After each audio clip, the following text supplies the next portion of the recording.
Right, the guy who's about to take this stage, to many people, is Aylesbury. He's come so far in the last 7 years, and it's culminated with this concert this afternoon. As far as I can see people, and it's fantastic. Thanks very much for coming. Can we have a very, very warm Aylesbury welcome, John Otway.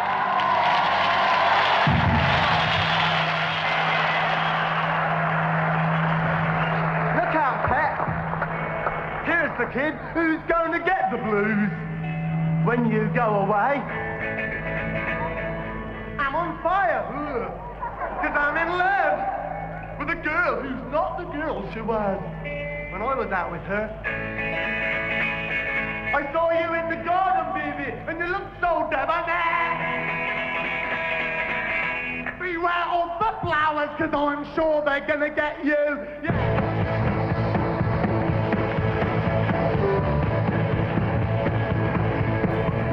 I'd been pestering David Stopps to put me on Friars for ages and ages, and kept sort of dragging him round to flats and things to play him demos that I'd made. And we'd had a petition for me to play at Hobble on the Cobbles in the Market Square. And there was basically I didn't go down very well, apart from the fact that there was a sounds reporter there who gave me a really good review in sounds. And this was, I felt, the ammunition to take to David Stopps and say, look, I'm in the national music press. And I think it worked, because the first Friars back at the Assembly Hall, he stuck me on the bill. And it was packed. You know, Friars was like this sort of mythical, super cool club that you just dreamt of going to, you know, as I was growing up. And so I would usually hitch a lift to get to Aylesbury, which was usually fairly easy, and then get a lift back to Wickham, and then often I'd have to walk from Wickham to Stokenchurch. It was about 7 miles. But you know, that's what you did in those days, didn't you? Because you really wanted to be there. You know, we were just starting out in the UK in Genesis, and we were not very popular anywhere. And suddenly we hit this little pocket of area, Aylesbury, the Friars gig, and suddenly you're in a room full of people who like you, are excited about you, want to see you. They go around the UK and it'd be popular here, not there, and then back to Friars every 3 months. You had to wait 3 months before we come back again, but actually that sort of feeling of you're home again. I really remember the first concert we ever played at Friars in the small hall to the side there, and we had somebody made us these stage costumes, which kind of looked a bit like potato sacks with eyes on, if truth be told. But these, yeah, kind of did look bad. And the only thing is, what we didn't realise until the concert started, that once you put a bright light behind these things, they actually became pretty transparent. So I'm kind of looking across to the bass player, and I could. It's all hanging out, let's put it that way. I guess we probably both came to the same show, actually. My first show was seeing Darrell Way's Wolf. Yes. In 1975, I believe. Was it 74? 73. That's amazing. Wow, 1973. I had developed an interest in rock music, and I organised grammar school dances together with the high school. And I had a student called Dennis Cutton. Now, Dennis was a drummer, and he was in a band, and the band was called Smoky Rice Blues Band. And so we booked Smoky Rice Blues Band to play at the grammar school and high school Christmas dance. This guy came through the front door of the school wearing a hat and announced himself as the manager of Smoky Rice Blues Band. And he introduced himself to me as David Stopps. There was a whole cultural revolution going on. And I think the generation gap at that time was extreme, you know, because people's parents looked pretty much like their parents had, you know, in most cases. It was a magic year, 1969. It was absolute magic, you know. It was just, there was like an atmosphere about it that, you know, we were part of something new. this seemed to me the right time. So I went to see David probably in 1968 or early 69 and suggested we formed a club. His initial reaction wasn't very enthusiastic, to be honest. But the other side of this story is that I had a tutor group at Aylesbury Grammar School, which is a very creative group of students. Adrian and Jerry being two of them. Started off putting on some gigs at the Derby Arms pub in Aylesbury and together. St Mary Square. St Mary Square, yeah, just around the corner from the museum. And with Jerry Slater, just us three. And Robin Pike suggested to us that we joined forces with a friend of his called David Stopps, who was going to be putting some gigs on in Aylesbury on Monday nights. And it was a great idea. Aylesbury needed a venue, putting on good music. There was huge interest. And that phase one, which is very well illustrated in the exhibition here, was the starting point. It was the stimulus, if you like, for the growth of Friars in Aylesbury.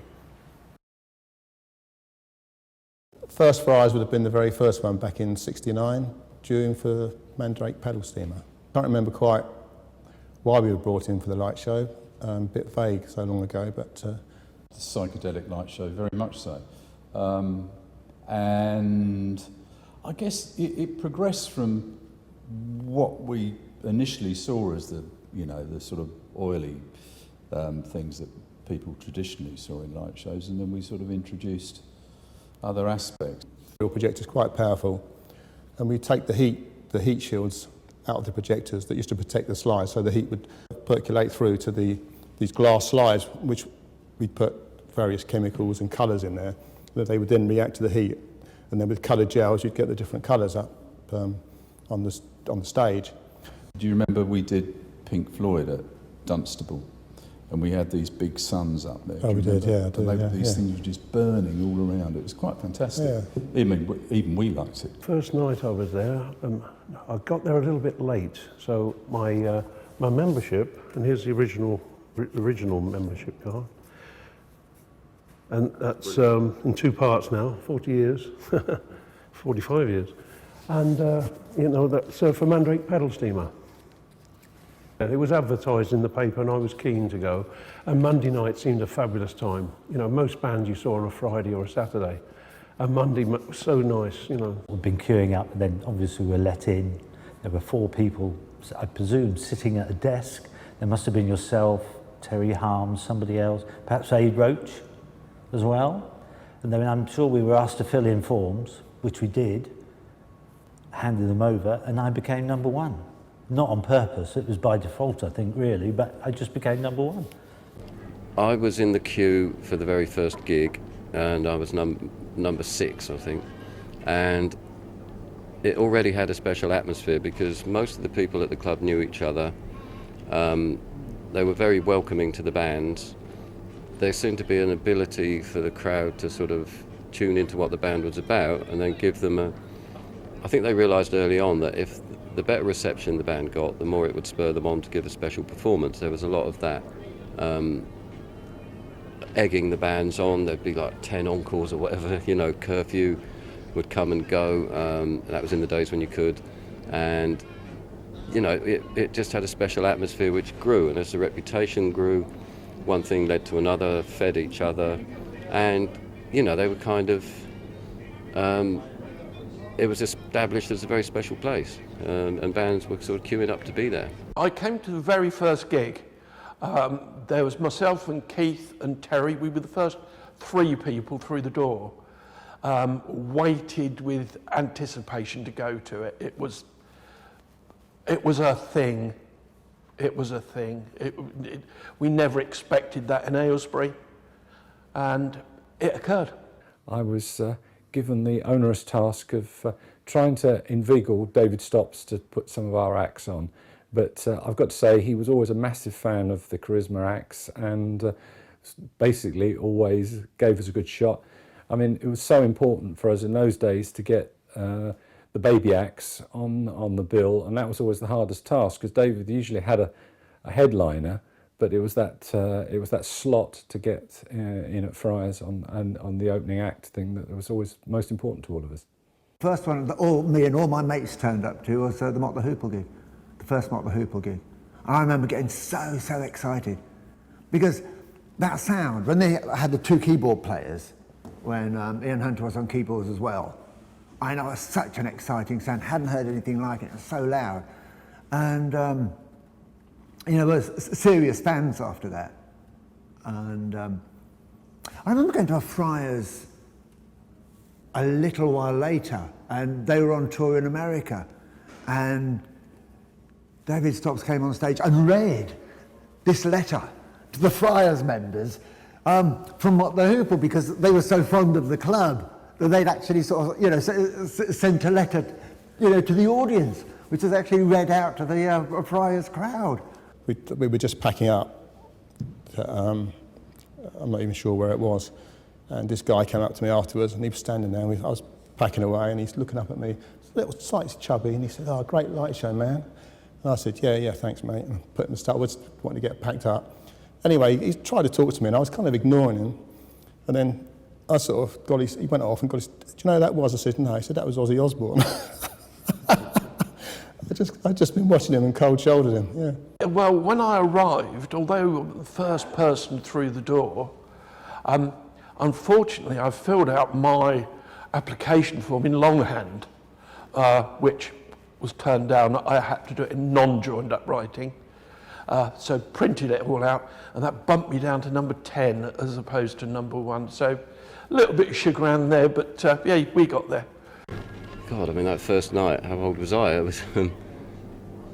was 14, and I was overawed by everything. I'd never seen a light show, I'd never heard a DJ, Andy Dunkley, and Andy Dunkley basically inspired me to be a DJ. 6 or 7 years later, I was. Blossom Toes, I thought, were a fantastic band, and I still to this day can't understand why they didn't go on to be free Mock the Hoople. But Blossom Toes, I mean, you've got to remember Jim Cregan was in them. He went on to join up with Rod Stewart for years. So these guys did well. But Blossom Toes were very different.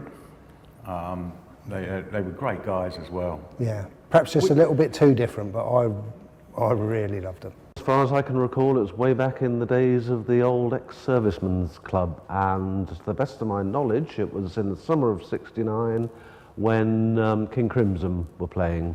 King Crimson, because I'd seen them supporting the Rolling Stones in the park, and Dave got them there, and it was wonderful. The full band in front of you, you know, it's wonderful. They played it note perfect, the first album. I've seen every gig that Groundhogs did in the Friars thing. I was very much into them as well. There was a bar to the left and the stage, I think, was to the right. And I think were there lights, I think there must have been something, and a sound system, and I presume that must have been Andy Dunkley with the first night there. The first Friars gig I went to was the Principal Edwards one in October 1969. And I hadn't been allowed to go to anything before then because I was too young, but because I'd been helping David with various things beforehand, my dad said I could go to that one because he thought Principal Edward's Magic Theatre was a puppet show. And of course I saw like Mock the Hoople went to the grammar school and things like that, so which was sort of, you know, very different. And seeing Genesis in Princess Risborough at the British Legion Hall. The one at Princess Risborough stood out, 'cause it was one of our very first shows with Phil drumming us the 4-piece. And I remember it's one of the first times we played musical box, because initially it did kind of work fine as a 4-piece. And I remember coming away thinking, apart from getting the van booked for no tax, police came round and got in trouble. I remember thinking that this 4-piece thing could work, you know. The early shows stick out more. There are fewer and far between, and you're younger, it's very intense. You know, once you get to sort of stadiums and arenas, they all blur in. But the Princess Risborough gig, if I shut my eyes now, I can picture the view on stage. Not many people, often our case, but still we were in the right area. We were near Aylesbury. And those posters that used to appear from nowhere in the middle of the night, and these like, with all the amazing artwork, and you know, it was a real amazing time. When I'd get out of the car and grab the paste bucket and paste and stick the posters up, Sue would stay in the car looking for the police. I remember seeing you wearing your top hat and it bowling down the road in the wind and you running after it, still carrying your paste bucket. It was a very silly thing because I used to have a yellow paste bucket, and it was years later that I thought this wasn't a good idea because it stood out like a light for the police. You know? Bedford was great fun because it was somewhere else, didn't know any of the people, and we were trying basically to reproduce the Youth Irish Hall in a very small venue over there. We put a lot of the same bands on, and it was great fun. And the wonderful light show, don't forget Optic Nerve, which I thought was fabulous. Obviously, we needed to get above the crowd so that our projectors could project onto the screen. And most places, we didn't use scaffolding those days, we'd just pile up a few tables.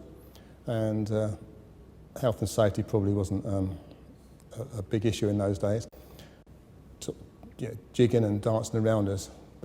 We were dancing about up there as well, you know. The things used to open up, and they did open up on this occasion, and everything came tumbling in. It was quite spectacular. There was a big pile of projectors, tables, steam.